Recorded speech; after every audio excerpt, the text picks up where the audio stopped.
자, 하나님 말씀 보겠습니다. 역대하 34장 14절에서 33절 말씀입니다. 역대하 34장 14절에서 33절 끝절까지 교독합니다. 우리가 여호와의 전에 헌금한 돈을 꺼낼 때에 제사장 hil기야가 모세가 전한 여호와의 율법책을 발견하고 hil기야가 서기관 사반에게 말하여 이르되 내가 여호와의 전에서 율법책을 발견하였노라 하고 hil기야가 그 책을 사반에게 주매 사반이 책을 가지고 왕에게 나아가서 복명하여 이르되 왕께서 종들에게 명령하신 것을 종들이 다 준행하였나이다.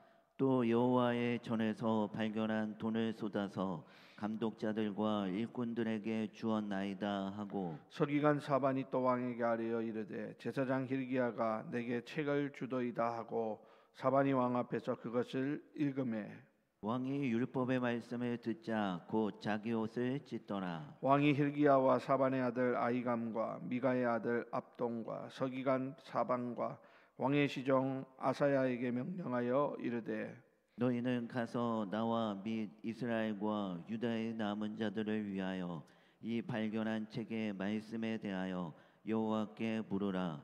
우리 조상들이 여호와의 말씀을 지키지 아니하고 이 책에 기록된 모든 것을 준행하지 아니하였으므로 여호와께서 우리에게 쏟으신 진노가 크도다 하니라. 이에 hil기야와 왕이 보낸 사람들이 여선지자 훌다에게로 나아가니 그는 하스라의 손자 독학의 하스의 아들로서 예복을 관리하는 살룸의 아내라. 예루살렘 둘째 구역에 살았더라. 그들이 그에게 이 뜻을 전하매 훌다가 그들에게 이르되 이스라엘의 하나님 여호와께서 이같이 말씀하시기를 너희는 너희를 내게 보낸 사람에게 말하라 하시니라. 여호와께서 이같이 말씀하시기를 내가 이곳과 그 주민에게 재앙을 내리되 곧 유다 왕 앞에서 읽은 책에 기록된 모든 저주대로 하리니 이는 이 백성들이 나를 버리고 다른 신들에게 분향하며 그의 손의 모든 행위로 나의 노여움을 샀음이라. 그러므로 나의 노여움을 이곳에 쏟음에 꺼지지 아니하리라 하라 하셨느니라. 너희를 보내어 여호와께 묻게 한 유다 왕에게는 너희가 이렇게 전하라. 이스라엘의 하나님 여호와께서 이같이 말씀하시기를 내가 들은 말을 의논하건대 내가 이곳과 그 주민을 가리켜 말한 것을 네가 듣고 마음이 연약하여 하나님 앞 곧 내 앞에서 겸손하여 옷을 찢고 통곡하였으므로 나도 네 말을 들었노라. 여호와가 말하였느니라. 그러므로 내가 내게 너희 조상들에게 돌아가서 평안히 묘실로 들어가게 하리니 내가 이곳과 그 주민에게 내리는 모든 재앙을 내가 눈으로 보지 못하리라 하셨느니라. 이에 사신들이 왕에게 복명하니라. 왕이 사람을 보내어 유다와 예루살렘의 모든 장로를 불러 모으고 여호와의 전에 올라가매 유다 모든 사람과 예루살렘 주민들과 제사장들과 레위 사람들과 모든 백성이 노소를 막론하고 다 함께한지라. 왕이 여호와의 전 안에서 발견한 언약책의 모든 말씀을 읽어 무리의 귀에 들려주고 왕이 자기 초소에 서서 여호와 앞에서 언약을 세우되 마음을 다하고 목숨을 다하여 여호와를 순종하고 그의 계명과 법도와 율례를 지켜 이 책에 기록된 언약의 말씀을 이루리라 하고 예루살렘과 베냐민에 있는 자들이 다 여기에 참여하게 하며 예루살렘 주민이 하나님 곧 그의 조상들의 하나님의 언약을 따르니라. 이와 같이 요시야가 이스라엘 자손에게 속한 모든 땅에서 가증한 것들을 다 제거하여 버리고 이스라엘의 모든 사람으로 그들의 하나님 여호와를 섬기게 하셨으므로 요시야가 사는 날에 백성이 그들의 조상들의 하나님 여호와께 복종하고 떠나지 아니하였더라. 아멘. 자, 오늘 말씀은 율법책의 발견이라는 제목입니다. 오늘 말씀은 남유다의 왕 요시야 통치 시대에 일어난 가장 중요한 사건 중에 하나인 율법책을 발견한 사건에 관한 것입니다. 그럼 이 율법책을 발견한 것은 단순히 옛 문헌을 발견한 그 정도가 아니라 왕과 백성의 영혼을 뒤흔들어 놓은 하나님의 놀라운 음성이 회복되어진 그런 사건이라고 할 수 있습니다. 결국 이 사건은 남유다 왕국에 엄청난 영적인 부흥을 일으키게 되는 그런 계기가 되는 것을 우리는 알게 됩니다. 자, 그러면 오늘 말씀을 살펴보면 요시야는 왕이 되고 우상을 제거하면서 대대적인 종교 개혁을 시작합니다. 자, 오늘 본문은 그가 성전을 수리하던 중에 일어난 사건입니다. 당시 유대 사회의 가장 큰 비극이라고 한다면 그것은 다름이 아니라 하나님의 말씀이 사라져 버린 것이었습니다. 성전은 겉으로는 존재했지만 그 안에는 정작 하나님께서 이스라엘에게 주시는 언약의 근본 문서인 율법책이 없었다라는 겁니다. 수많은 왕들의 악행과 우상 숭배의 역사 속에서 하나님 말씀이 사람들의 기억 속에서 잊혀졌고 심지어 물리적으로도 사라져서 성전 구석 어디에 묻혀버린 그런 일이 있었던 것이죠.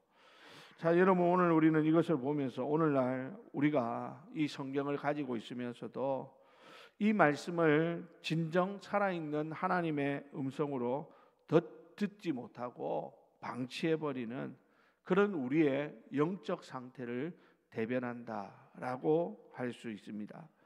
자, 이렇게 성전을 수리하던 가운데 대제사장 hil기야가 여호와의 율법책을 발견하게 되죠.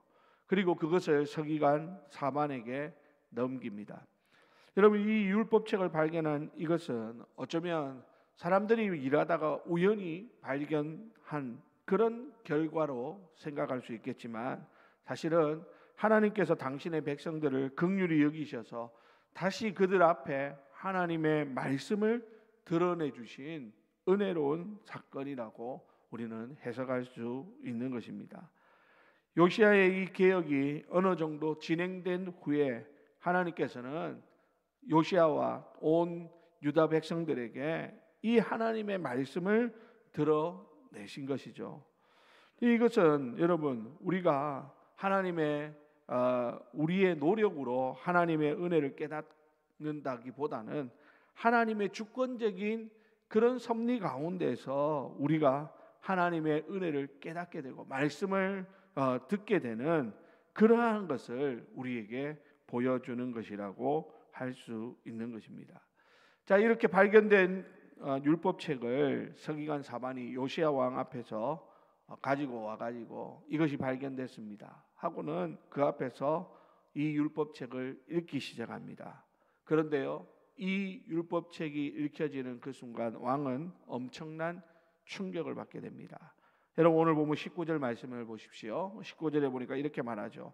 왕이 율법의 말씀을 듣자 곧 자기 옷을 찢더라, 이렇게 말하고 있죠. 여러분, 이것은 말씀을 그냥 귀로만 들은 것이 아니라 그 10년 가운데 이 하나님의 말씀이 이 요시야 왕의 마음을 뒤집어 놓은 겁니다. 여러분, 이것은 말씀을 들으면서, 이 율법을 들으면서 자신의 무지와 죄를 깨닫고 통회하는 극적인 회개의 역사가 일어나고 있음을 오늘 성경은 이렇게 표현하고 있다라는 것입니다. 여러분, 이 율법책은 아마 오늘 우리가 가지고 있는 신명기 말씀으로 추정되어지는데요. 요시야는 율법책을 읽고 비로소 자신과 조상들이 하나님 앞에서 얼마나 큰 죄를 지었는지, 그리고 그 말씀의 저주와 진노가 얼마나 무서운지를 깨닫게 된 것입니다. 그리고는 그는 오늘 방금 읽었던 19절 말씀처럼 자기 옷을 찢으면서 하나님 앞에서 회개하는 그러한 모습을 보여주고 있더라라는 사실입니다. 여러분, 진정한 회개가 뭡니까? 진정한 회개는 단순히 지나간 일에 대한 후회가 아닙니다. 회개라고 하는 것은 하나님의 말씀 앞에서 자신의 죄를 보고 정말 그 앞에서 나는 아무것도 할 수 없는 나의 절망적인 상태를 보고 깨닫는 것, 거기에서부터 진정한 회개가 시작되어진다라고 하는 것을 우리는 알아야 합니다. 지난 일에 대해서 아이고 그러지 말걸, 이 정도의 후회를 하나님 앞에서 회개라고 생각하면 그것은 큰 착각이라는 것이죠. 하나님이 회개를 부흥을 주실 때 먼저 우리의 마음에 우리의 자신을 보게 합니다. 우리의 죄를 깨닫게 합니다. 그런데 그 죄가 그냥 단순히 아이고 내가 죄를 지었네 이 정도가 아니라는 거예요. 그 죄로 말미암은 자신의 그 비참함을 보게 하는 것이죠. 그 죄 때문에 자신에게서 아무런 소망도 보이지 않는 그 절망감을 마주하게 하는 것이 바로 이 회개를 통하여 나타나는 현상이라고 할 수 있는 것입니다. 자, 오늘 본문에 보니까 요시야는 곧바로 사람들에게 21절에 보니까 너희는 가서 나와 및 이스라엘과 유다의 남은 자들을 위하여 이 발견한 책의 말씀에 대하여 여호와께 물으라, 이렇게 말씀하고 있습니다. 그는 왕이지만 자신의 지혜와 판단을 의지하지 않고 하나님 말씀 앞에 먼저 하나님의 뜻을 묻는 그런 철저한 겸손의 모습을 보여주고 있더라라는 것입니다. 결국 그는 여선지자 훌다를 찾아가게 하고 하나님의 뜻을 묻습니다. 훌다를 통해서 하나님의 음성을 듣게 되는데 그 음성이 무엇이었느냐? 이 율법책에 기록된 말씀처럼 유다의 재앙이 임할 것이지만 요시야가 겸손히 회개하고 자신을 낮추었으므로 그 생전에는 그 재앙을 보지 않게 될 것이다 라는 긍휼의 약속의 말씀이었습니다.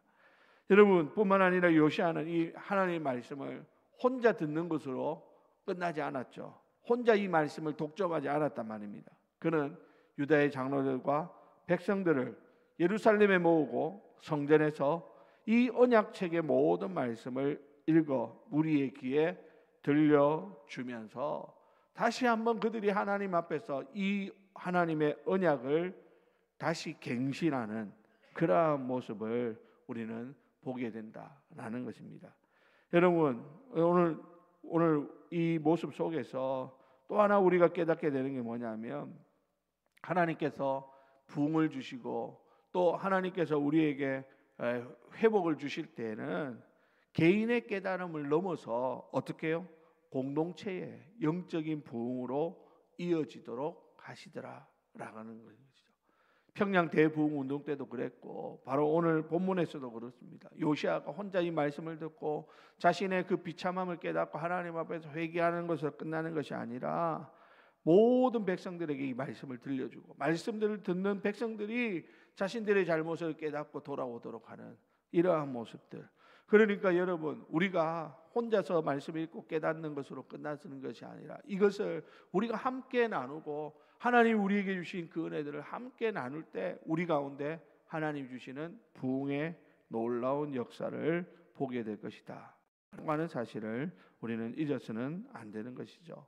아까 말씀드린 것처럼 공동체들이 다 함께 모여가지고 하나님의 이 약속의 말씀에 저희들이 다시 이 말씀 앞에 서겠습니다 하면서 언약 갱신을 하게 되죠. 요시야 왕은 먼저 하나님 앞에서 언약을 세워서 31절에 보니까 여호와를 순종하고 그의 계명과 법도와 율례를 지켜서 이 책에 기록된 언약의 말씀을 이루리라 이러면서 백성들 앞에 선포합니다. 그리고 왕의 결단에 이어서 예루살렘에 있는 모든 사람들이 그 언약에 참여하게 하면서 다 같이 동참하게 합니다. 그러니까 이것은 이 율법책이 발견되어진 이것은 요시야 한 사람에게 주어진 또 다른 의무가 아니라 온 공동체에게 하나님 주시는 거룩한 책임이다라고 하는 것을 이 요시야 왕이 깨달은 거죠. 그리고는 백성들에게 이것을 함께 하자고 그들을 독려하는 그러한 모습을 보게 됩니다. 여러분, 요시야는 그 평생에 이스라엘 백성들로 하여금 여호와를 떠나지 않고 하나님을 섬기게 합니다. 이것은 단순히 그냥 지나가는 이벤트로 끝나는 것이 아니라 지속적인 말씀의 순종이 그 이스라엘 공동체 가운데 일어났다라고 하는 것을 우리는 깨닫게 되는 것이죠. 그러므로 여러분, 진정한 부흥은 뭡니까? 말씀을 듣고 회개하고 순종하고, 그 순종이 그냥 반짝하고 끝나는 것이 아니라 우리의 삶이 다하는 날까지 계속해서 이어져 가는 것이다 라는 겁니다. 뭐 특별한 집회를 하고 그때만 아이고 하나님 살려주십시오, 이게 아니라는 것이죠. 그렇게 깨달았으면 이제는 그 말씀대로 하나님 앞에서 내가 약속한 대로 우리가 살도록 열심히 몸부림치는 그러한 모습들이 있어야 되겠다라고 하는 사실입니다. 사랑하는 우리 성도 여러분, 이제 말씀을 마치면서 여러분, 오늘 요시야 시대에 하나님 율법책이 발견되어지는 이 사건, 여러분, 이 율법책이 발견되기 전에는 그 말은 무슨 말입니까? 하나님의 말씀이 사라졌다라는 거예요. 말씀이 없었다라는 것입니다. 이것처럼 위기가 어디에 있겠습니까? 자, 그러면 오늘 우리는요, 여러분, 모든 사람들 손에 다 이 성경이 들려져 있습니다. 이게 얼마나 큰 축복인가 하는 것을 우리는 먼저 알아야겠습니다. 뿐만 아니라 여러분, 우리가 이 성경을 가지고 있는 것에 만족할 것이 아니라 여러분, 이것을 매일마다 읽고 이 말씀대로 순종하지 않는다면 이 말씀은 사실 아무런 의미가 없는 것입니다. 오늘 요시야를 통하여 이 남유다에 일어나는 이 놀라운 회복의 사건은 오늘 우리에게도 이 말씀 중심의 신앙이 얼마나 중요한지, 그리고 이것을 회복해야 되는지를 강력히 촉구하고 있는 사건이라고 할 수 있습니다. 여러분, 우리의 삶에 나타나는 모든 일들, 사건들, 또 위기들, 그리고 그 앞에 우리가 찾고 있는 해답은 다른 것이 아니라 바로 이 말씀 속에 있음을 우리는 잊어서는 안 되는 것이죠. 그러므로 여러분, 이제 오늘 하루 이 말씀을 좀 깊이 묵상하고 이 말씀 속에 오늘 하나님이 내게 주시는 하나님의 음성이 무엇인지를 찾으시기를 바랍니다. 말씀이 때로는 우리의 죄를 지적하기도 하고 때로는 우리의 아픈 부위를 드러내기도 할 것입니다. 그때에 우리가 변명하지 말고 오늘 요시야처럼 진정으로 통회하고 자복하고 회개하고 하나님의 은혜를 구하게 된다면 하나님은 우리의 그 회개를 통하여 보시고 우리 개인뿐만 아니라 우리의 가정을, 우리의 공동체를 다시 살리는 그런 놀라운 은혜를 베풀어 주실 것입니다. 사랑하는 우리 주례교회 성도 여러분, 우리 매일 성경으로 큐티하고 또 새벽마다 이 말씀을 우리가 읽고 묵상하고 있는데요, 이것을 소중히 여기시고 빠지지 말고 매일마다 하나님 말씀을 통하여서 내게 주시는 하나님의 뜻을 분별하고 그 말씀에 순종하는 가운데 우리의 삶이 날로 새로워지는 그런 귀한 은혜의 역사가 일어나게 되기를 주님의 이름으로 간절히 축원드립니다. 기도하겠습니다. 우리 이 시간 다 같이 오늘 주신 말씀 가지고 주여 한번 부르고 동성으로 기도하신 후에 자유롭게 돌아가도록 하겠습니다. 주여, 하나님 아버지 은혜와 사랑을 감사합니다. 우리를 사랑하시는 주님, 오늘도 우리를 하나님 아버지 새벽에 하나님 아버지 이 기도의 자리로, 말씀이 있는 자리로 우리를 불러주시